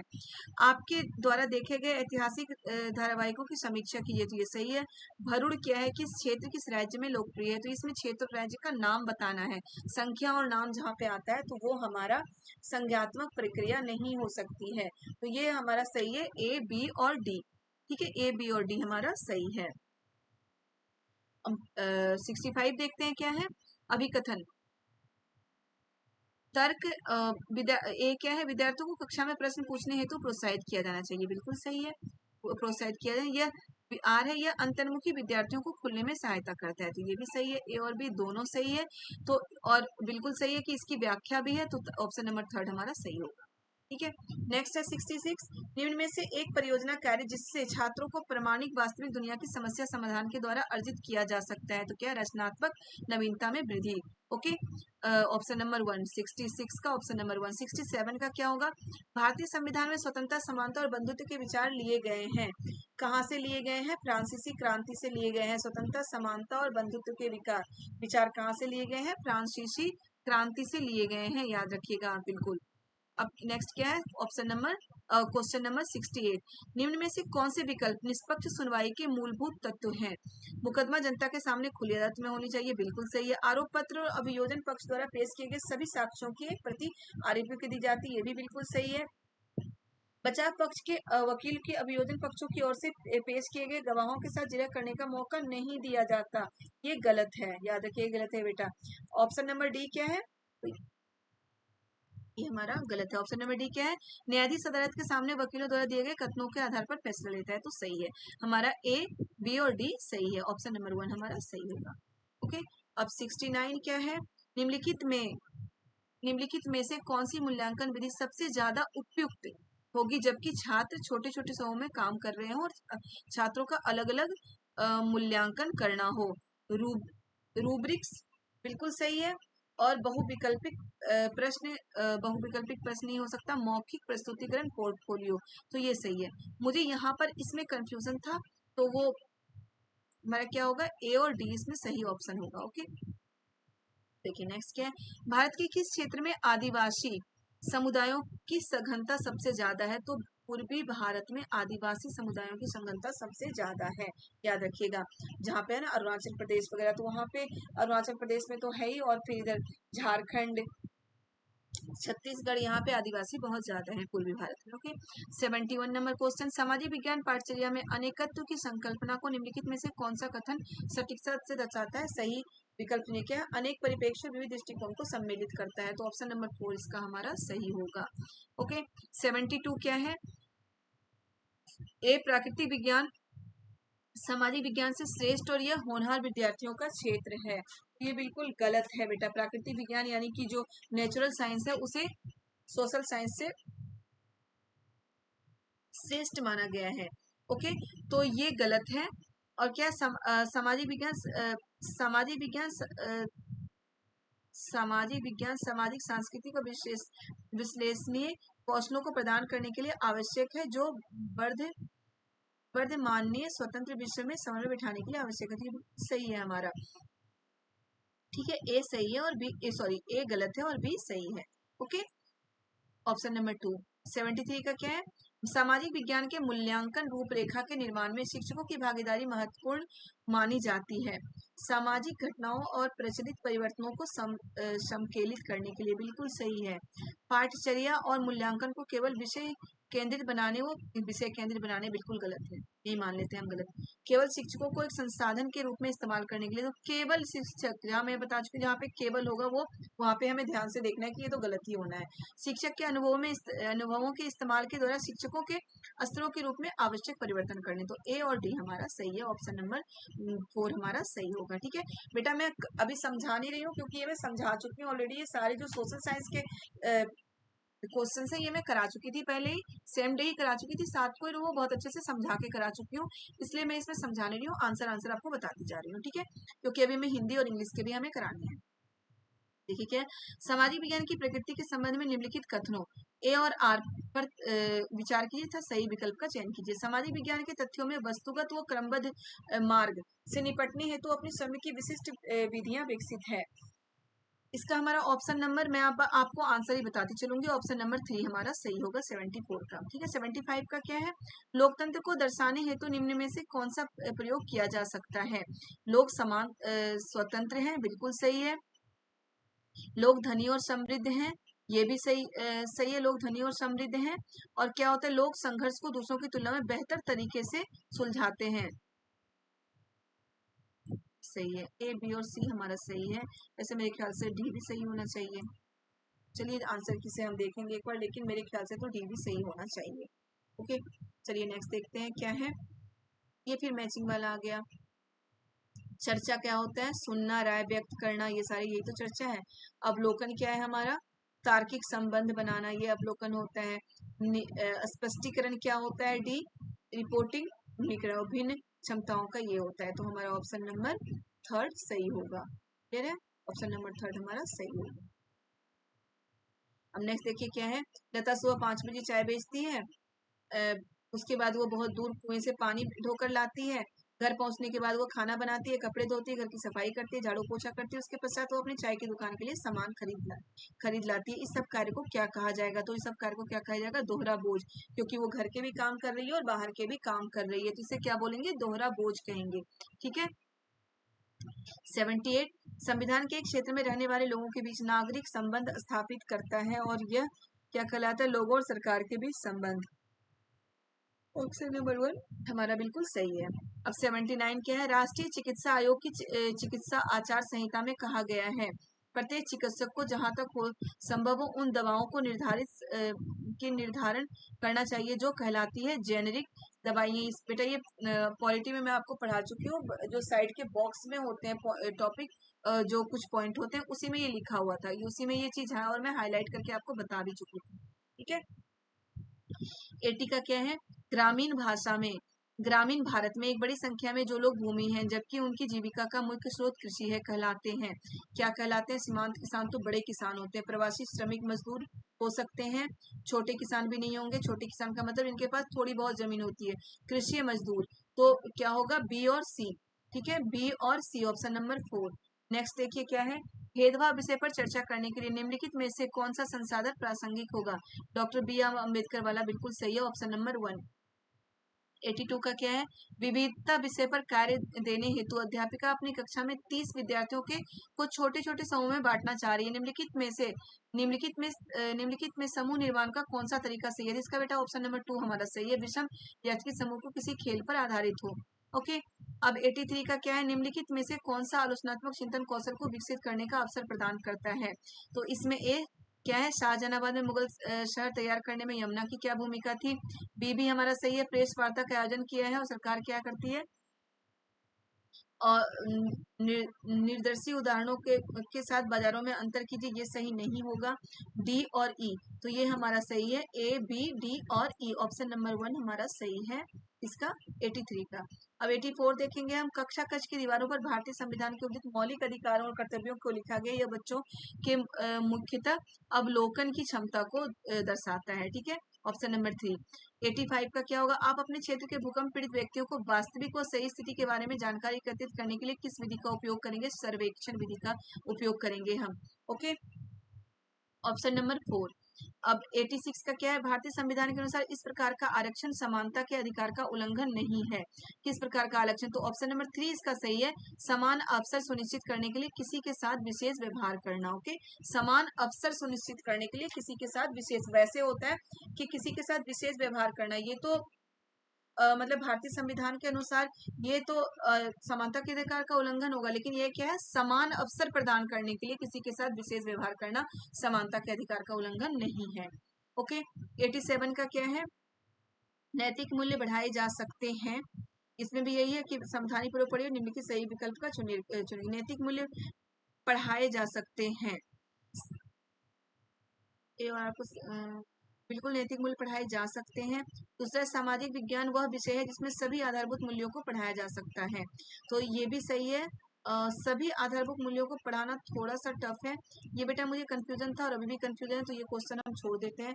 ये तो सही है कि नैतिक मूल्य पढ़ाए जा सकते हैं, ये क्वेश्चन हम देखेंगे जब आंसर किया जाएगा तब।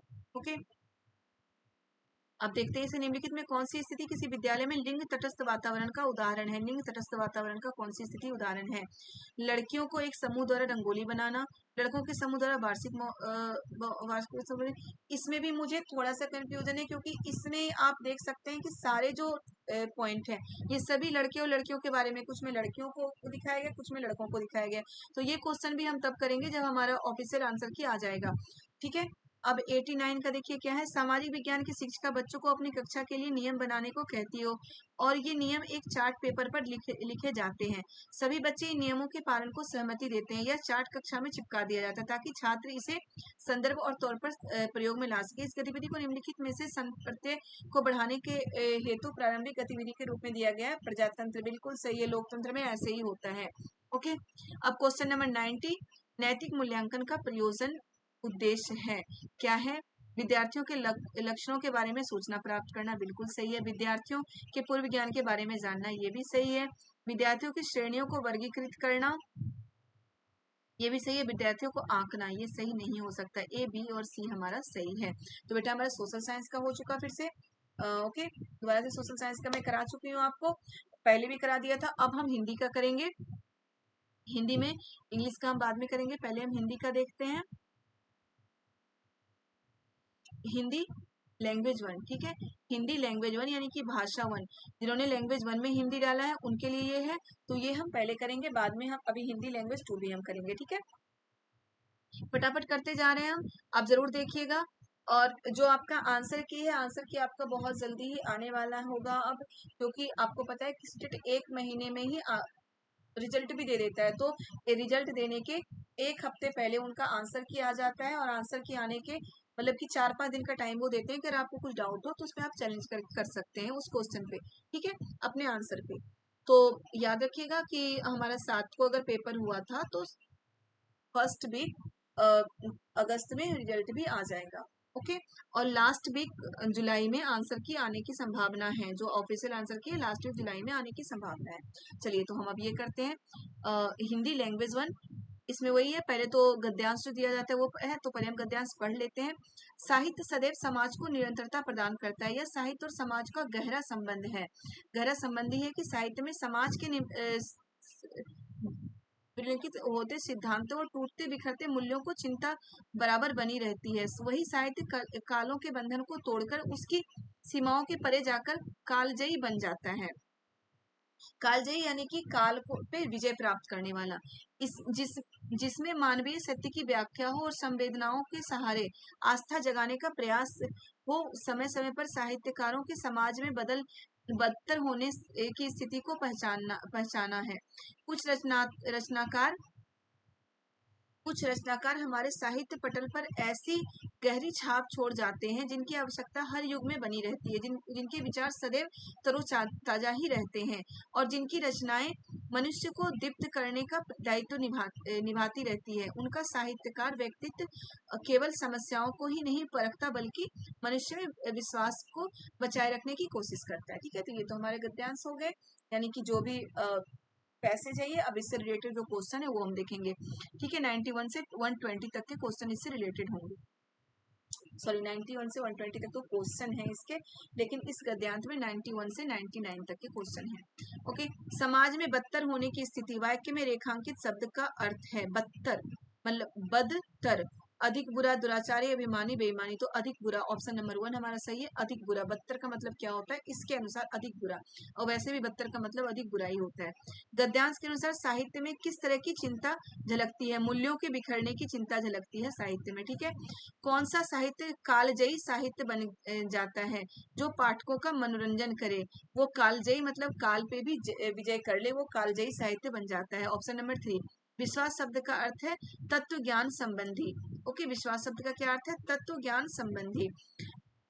विश्लिखित में प्रत्यय है इत प्रत्यय है, याद रखिएगा।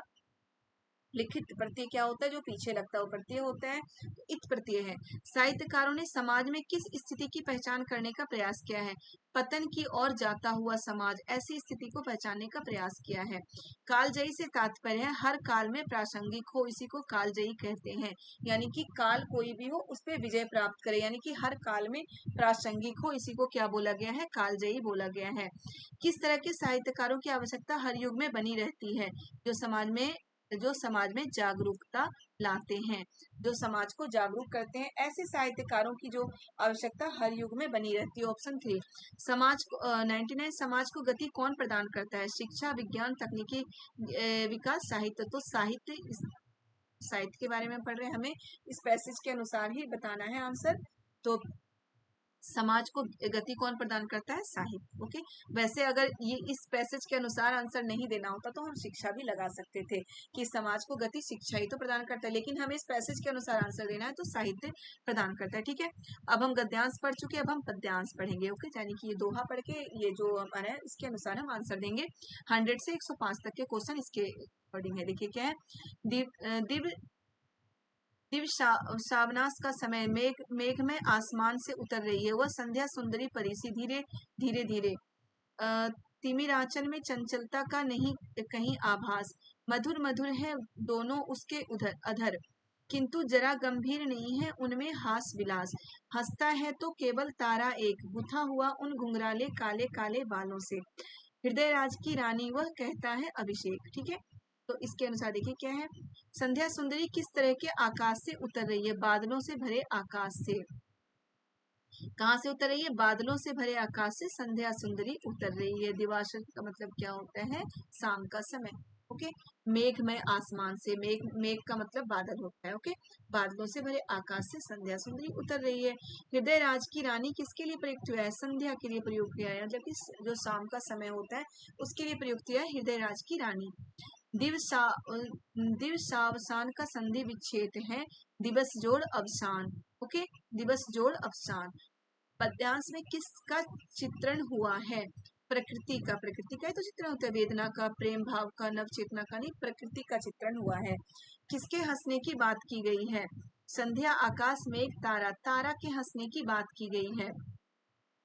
देखिए क्या है, हिमाचल में आभास मधुर हंसता है तो केवल तारा एक, है ना, साफ लिया गया, हंसता है तो केवल तारा एक। तो किसके हंसने की बात की गई है? तारा के। पद्यांश में किस अलंकार का प्रयोग अधिक मुखरित है? मानवीकरण अलंकार का प्रयोग सबसे अधिक मुखरित है। ठीक है, तो ये तो इससे हो गया। अब नेक्स्ट देखते हैं अध्यापकों। अब पेडल्यू के क्वेश्चन आएंगे हमारे। अध्यापकों, शिक्षार्थियों और सामग्री पर टेस्ट एवं आकलन का प्रभाव क्या कहलाता है? कक्षीय प्रभाव, कक्षाई प्रभाव। ठीक है, कहलाता है कक्षाई प्रभाव। ऑप्शन नंबर 1 हमारा सही होगा।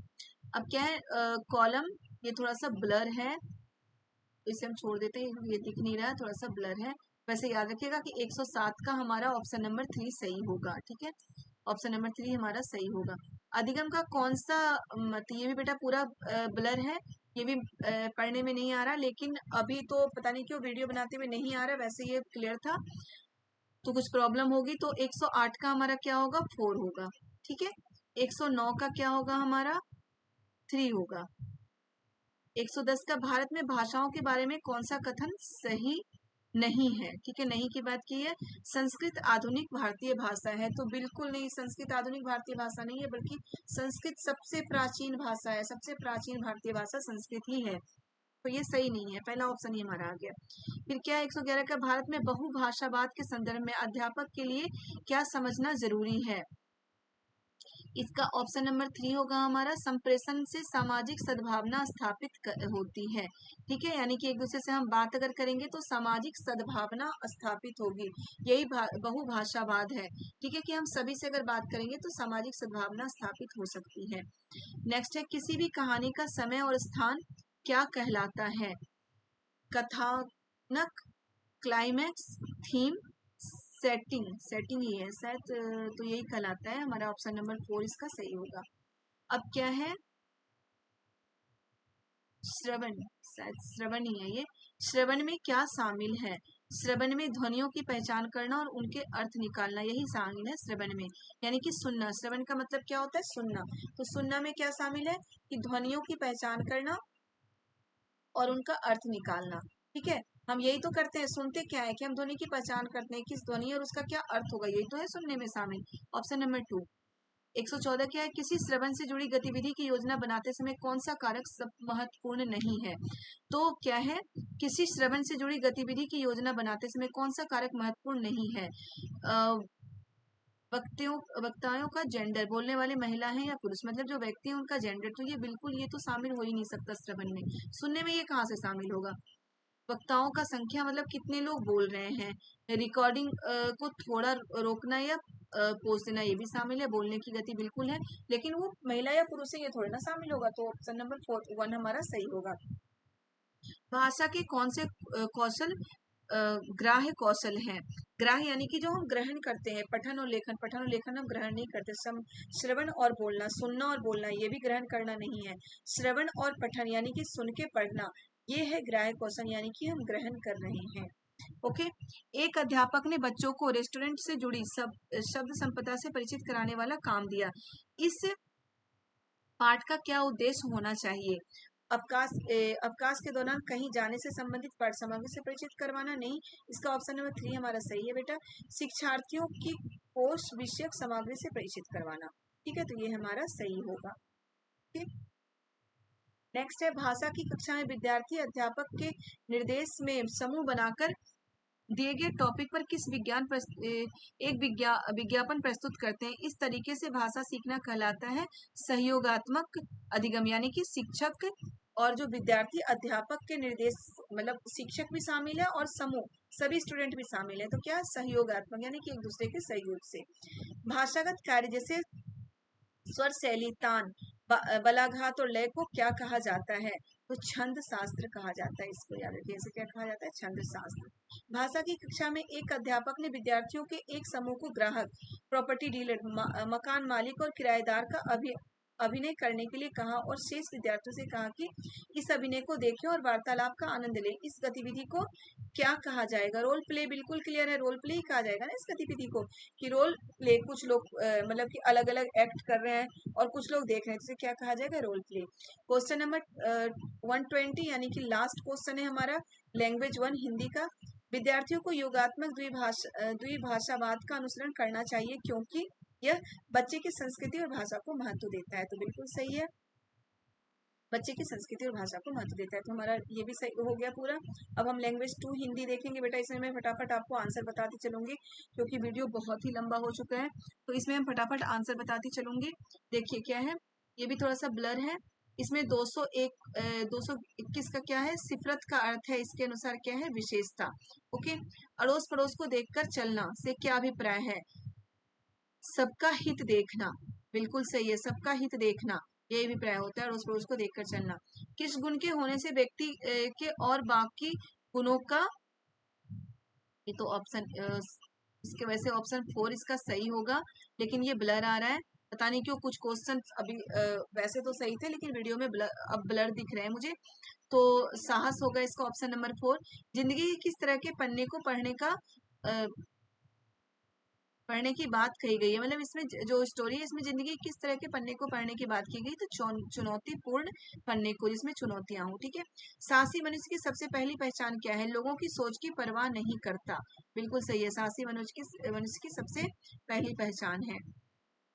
गोधुली में बसने वाले लोगों से अभिप्राय है कि जब जय पराजय के अनुभव से परे। ठीक है, गोधुली में बसने वाले लोग का मतलब क्या है, जय पराजय से अनुभव से परे। फिर क्या है, निडर में प्रयुक्त उपसर्ग नी का अर्थगत विशेषता है रहित। ठीक है, रहित इसकी विशेषता क्या है, अर्थगत नी का अर्थ यहाँ पे क्या होगा, रहित।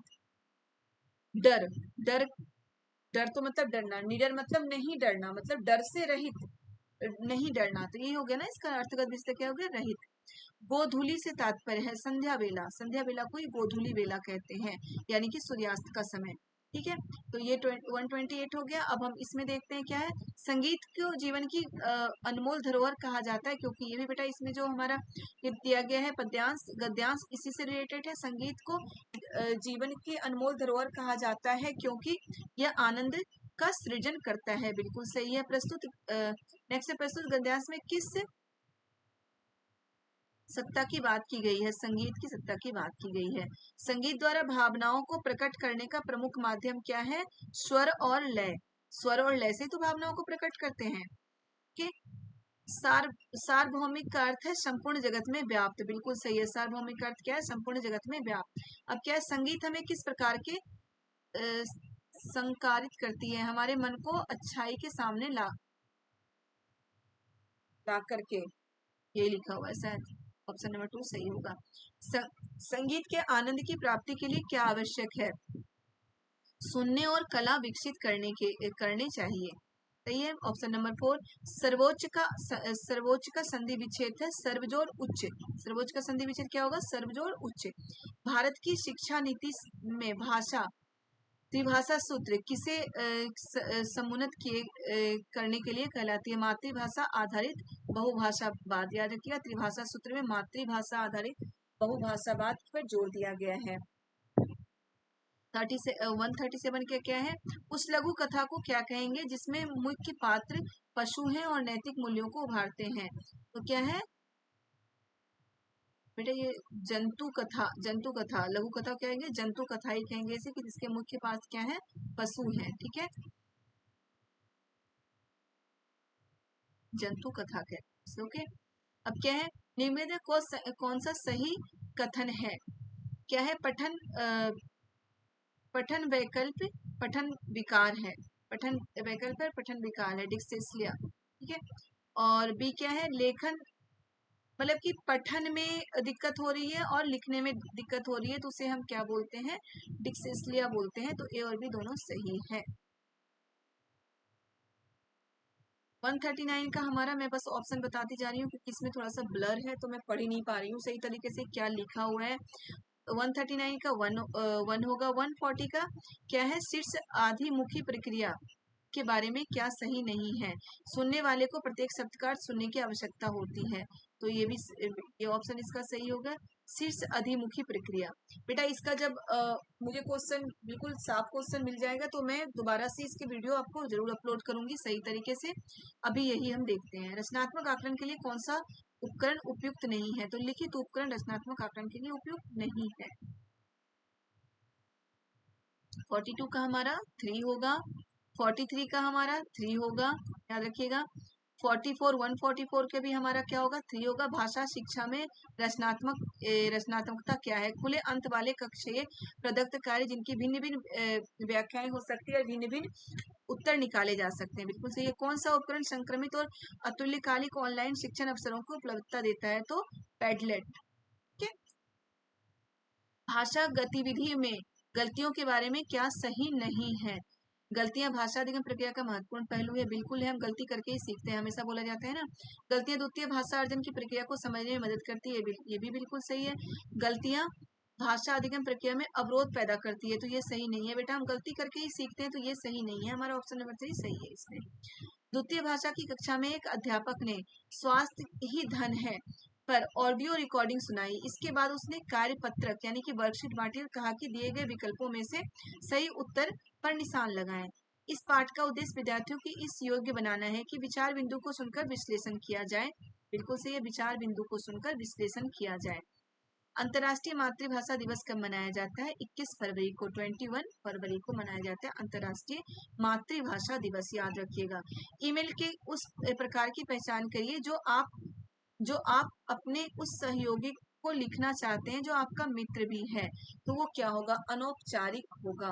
क्या है? ईमेल है, अनौपचारिक ईमेल होगा। मतलब हम अपने फ्रेंड को अगर कोई लेटर कोई मेल कर रहे हैं तो औपचारिक थोड़ी ना, औपचारिक तरीके से थोड़ी ना लिखेंगे। सेवा में हम लिखते हैं ना हिंदी में जो लेटर, मतलब कि प्रिंसिपल को तो रिस्पेक्टेड प्रिंसिपल मैम ऐसे करके प्रिंसिपल सर ऐसे लिखते हैं, तो ये वो औपचारिक होता है। लेकिन अगर आप अपने फ्रेंड को कोई लेटर लिखते हैं तो वो क्या होता है? अनौपचारिक होता है। ईमेल भी अगर आप अपने फ्रेंड को कोई ईमेल कर रहे हैं तो क्या होगा? अनौपचारिक होता है। भाषा शिक्षण के लिए प्रतिदिन काम में आने वाली सामग्री का प्रयोग क्या कहलाता है? वास्तविक वस्तुएं। ठीक है बेटा, ये हमारा पूरा हो गया क्वेश्चन। इंग्लिश का मैं अब बाद में कराऊंगी। इंग्लिश लैंग्वेज 1 लैंग्वेज 2 दोनों ही मैं बाद में कराऊंगी। ये सारे ही मैं आपको जो साइकोलॉजी या चाइल्ड पेडालॉजी होते हैं वो सारे, चाइल्ड डेवलपमेंट, शिक्षा शास्त्र, social science, Hindi language 1 Hindi language 2 सारे ही मैं एक वीडियो में आपको करा चुकी हूँ। बहुत ही मतलब कि बहुत सर्च करके बहुत मेहनत से मैंने ये सारे आंसर तैयार कराए किए थे, इसलिए थोड़ा सा लेट हो गया। जबकि सोशल साइंस का मैं सेम डे ही आपको अपलोड कर चुकी थी।